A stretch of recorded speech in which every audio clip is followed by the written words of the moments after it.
But قرآن کی کس آیت میں لکھا ہوا ہے کہ ایک قتل، جیسے قتل کا مجرم پکڑا جائے، سیم ڈے پکڑا جائے، قتل کا ویپن پکڑا جائے، ویپن کی گولیاں میچ کر جائیں، سی سی ٹی وی فوٹیج ہو، آئی وٹنسز ہوں، اس کے اندر آپ کو جو ہے 6 سال چاہیے کم سے کم.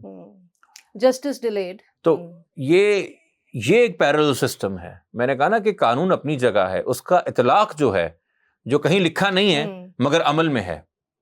ہم جو چیز کورٹس ٹیکنیکلی وہی کام کر سکتی ہیں نا جو لکھا ہو لاء کے اندر، مگر جس طریقے سے کورٹس فنکشن کر رہی ہیں، جس طریقے سے 14 دن کے اندر آنی ہے انویسٹیگیشن، 14 دن میں کبھی بھی نہیں آتی. 6 مہینے 8 مہینے سال لگ جاتے ہیں، چلان نہیں آ رہے. ATC کے ٹرائل 7 دن میں ختم ہونے ہیں، کبھی نہیں ہوتے.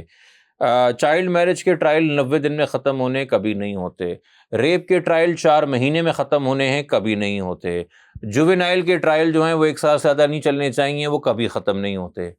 تو یہ نظام کون سا قانون چلا رہا ہے؟ یہ ہیں وہ پیرلل سسٹمز. یہ پیرلل سسٹم ہے. Very well said. ٹھیک ہے، بالکل ٹھیک ہے. ججز کو جو ہے بیچ کیس کے تحت سزا سے پہلے واٹس ایپ کے ذریعے ٹرانسفر نہ کر دیا جائے، یہ کون سے قانون میں لکھا ہوا ہے؟ مگر ٹھیک ہے نہیں، مگر یہ دیکھ کے مدعی کیا سوچے گا؟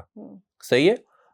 چلان کے اوپر کوگنیزنس نہ لیا جائے. ناظم جھوکیو کی بیوی 4 فروری 8 فروری کا فیصلہ ہے، پروسیڈنگز نوٹ کی میجسٹریٹ صاحب نے، ایک پورا پیراگراف لکھا ہے کہ the wife of Nazim Jhokio, deceased widow, appears and says that I am under too much pressure. Ji. And the prosecution is trying to delay the acceptance of the challan. So I request that the challan be accepted, because if they delay the matter further, I may not be able to put up this fight.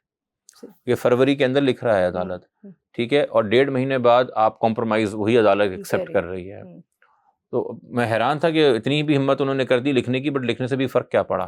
تو یہ جس طریقے سے آپ عدالت conduct کرتے ہیں، یہ ایک پیرل سسٹم بن گیا ہے. اگر غریب کو اس کی کتنی بھی ضرورتیں ہوں، کتنی بھی ونٹربلٹی ہو، اسے پتہ ہے نا کہ میرے ساتھ پہلا ظلم یہ ہوا ہے کہ میرے جوان بیٹے کو مار دیا ہے، مگر یہ نظام مجھے 4 مہینے سے زیادہ رسوا نہیں کرے گا.